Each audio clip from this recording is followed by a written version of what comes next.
Okay, so now I'm going to turn it over to our panelists. The first panelist is Ross Sheckler. Ross is the president and CTO of Icon Products. Back in 2005, the state of New York asked his company at that time, Calmer Research, to create a simpler, more robust traffic monitoring system based on principles that were being used in the truck telematics industry. That resulted in the creation of the current company, Icon Products, and a series of WorkZone ITS products that are based on simplicity and affordability. Mr. Sheckler has advised NASA, the US DOE, the US DOE, the EPA, the Army, and the Air Force. He's been a guest lecturer in the Aerospace Department of Syracuse University and has served as the president of Iowa State University's Industry Advisor Council. He's currently the co-chair of the Connected WorkZone Standardization Project that's picked up the WorkZone Data Exchange specification, and he served as the vice chair of the American Traffic Safety Services Association's Innovation Council, as well as the chair of the WorkZone ITS subcommittee. He's been a member of the WorkZone Data Exchange since Ariel Gold at Federal Highways first opened the conversation back in 2017. So with that, Ross, I'll turn it over to you. Thank you, Mike. Let's go to the next slide, please. Short and quick here. This is a complex world that's moving really fast, and honestly, it's hard to put a set of slides together that stays current on a week-to-week basis. But the big news here, really, for a lot of people in the room some have been very active in participating in the development of WorkZone standards.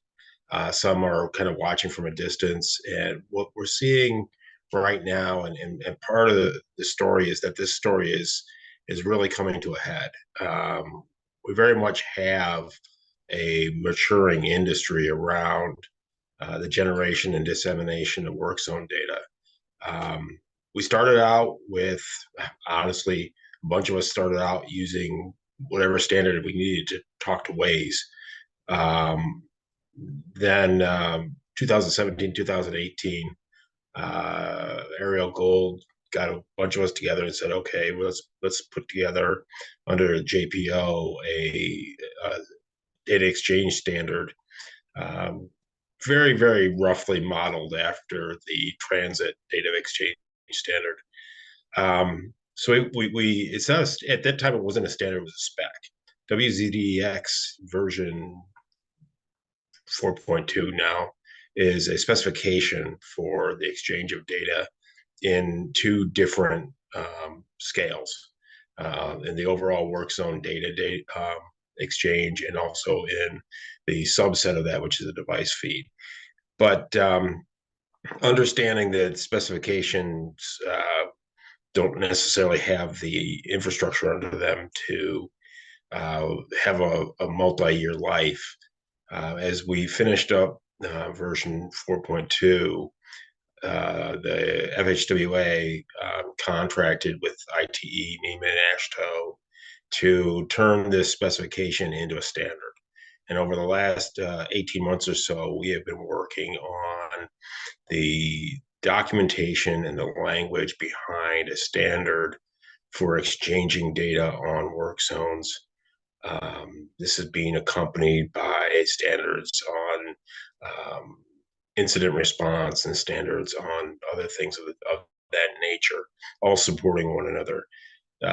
It's kind of a painful process. A bunch of us, who worked on pulling together a WZDx standard or a specification, didn't know why we needed to turn around and go back and make a standard, but it all makes sense now. We're well along on that process. As a matter of fact, I believe we're about a year ahead. And so those standards, those specifications that are necessary for people to know how to do business together and talk, passing data back and forth, those are in place now. The construction industry is rapidly adopting connectivity. Most states are under some sort of a trial program.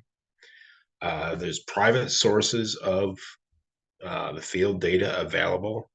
The organizations like mine that create equipment that make that monitor traffic control activity are all spinning up to be able to connect all their equipment and to share data amongst each other and make it available to the public sector as well as to the transportation industry. And what we feel a landmark movement in this is the North Central Texas Council of Governments stepped out last year to write a comprehensive contract to acquire data to support their traffic operations center. And they put that contract together in a manner that allowed them to support all of the public entities in their region. And they put together in a purchasing co-op so that other entities could use the same contract mechanism to bring in the private sector data from the devices. And then beyond that, there's also an existing and growing engineering support services marketplace out there.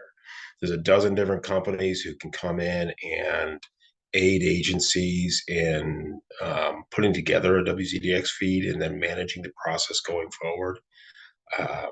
It's a healthy industry to teach you how to use the data, to how to get the data in a timely fashion, manage it, understand that these three devices actually correlate to the same work zone that was planned 2 months ago, and then push that out as a combined data feed. All of that's in existence right now. It's all very new, but it's maturing very rapidly. And something that started just a few years ago is so desired by both the public and the private sector that's becoming a rapidly mature and one of the really bright spots on how to use data to make your operations work better. Can we switch to the next slide, please? So on the standards development effort, this is a AASHTO, ITE, NEMA led effort with a whole bunch of public and private members sitting on the committee. I have the honor of co-chairing that with Raj from Florida DOT. And we're well along in the process. We are at the point where we've had user comments of a proposed draft standard. The user comments have gone through the committee and the friends of the committee, and they come back and been reviewed. We just voted to accept those right before Thanksgiving. That's being put ready to go out as truly public user comment period that will be coming in the next couple of weeks. There will be, with those back and reviewed and incorporated, there will then go on to a test phase. The committee is looking for sites where we can test the standard, make sure that what we're doing, what's being done in the field and the standard align properly. And then, realistically, by third quarter of 2024, we should have a fully published standard. And then we will go into a maintenance process for the years going into the future. There's already a list of more things that we want to add to this the standard. There's more things happening. There's more people, more activities coming in. Next slide, please.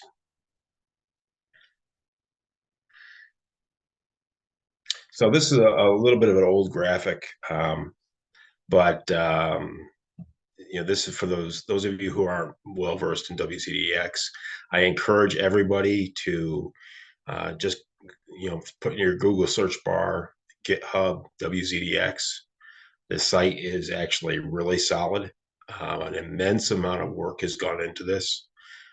There was 2 or 3 years of meetings almost every week with 100 or more people in many of those meetings. Most of the people who are on this webinar right now.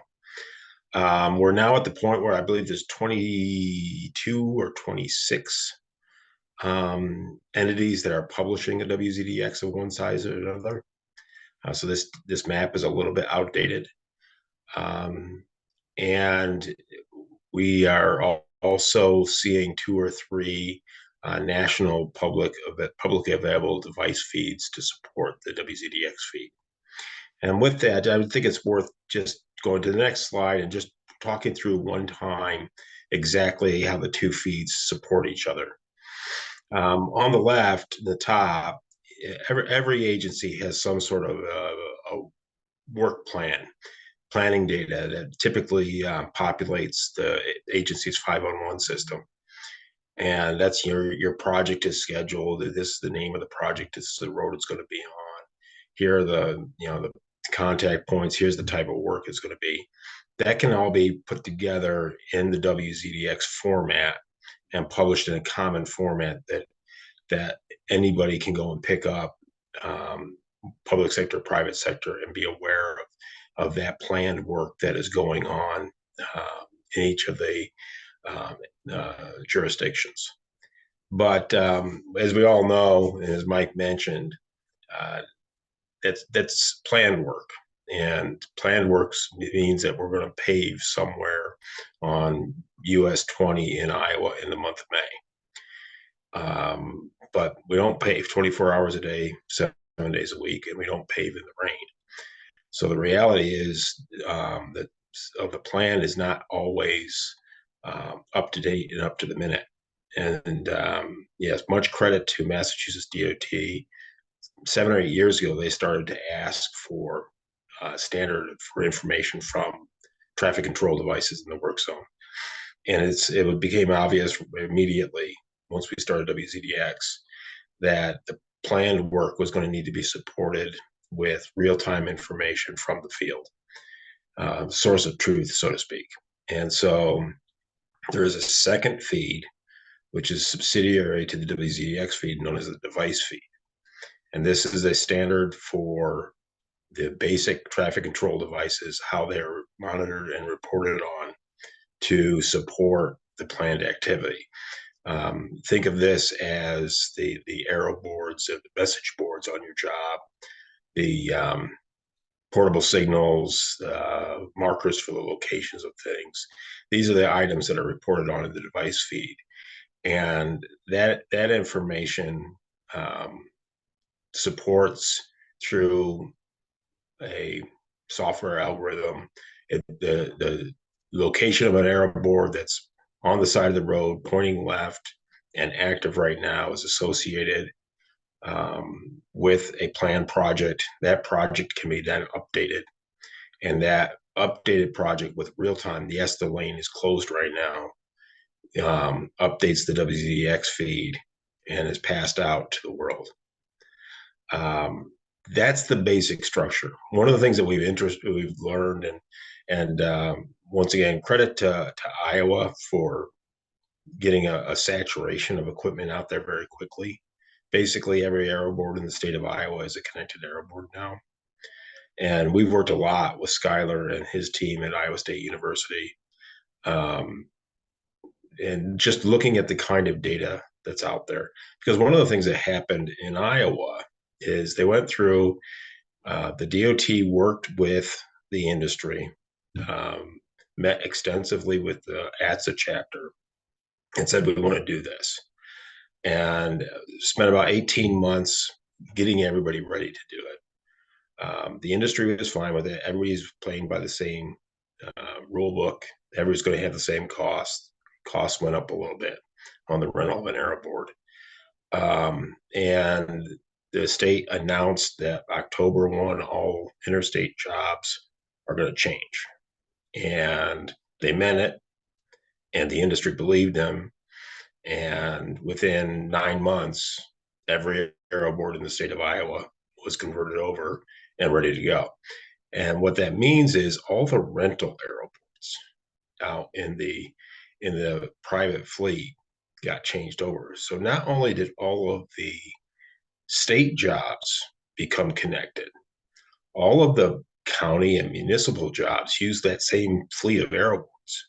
So all the jobs, all the lane closure jobs in the state of Iowa in a matter of a year became connected jobs. And it's been very interesting now that there's a marketplace for this, and now that the equipment's out there. We're seeing not just the state work show up and be connected, but everything is connected. Utility work, municipal work, county work. And one of the things that we're learning is easily 90% of the work out there is not on the state network. It's on everything else. There's far more data out there than you would expect from looking at the state schedule. There's a lot more activity. And I think once we see all the utility work come in, we're going to see that 95% of the work is stuff that we didn't know about. It was never in a 511 system. That's one of the real positive takeaways on this. And we're seeing that grow rapidly. We're seeing other data sources show up. Iowa is one of those places where we're starting to see construction activity data show up as a avatar for workers present.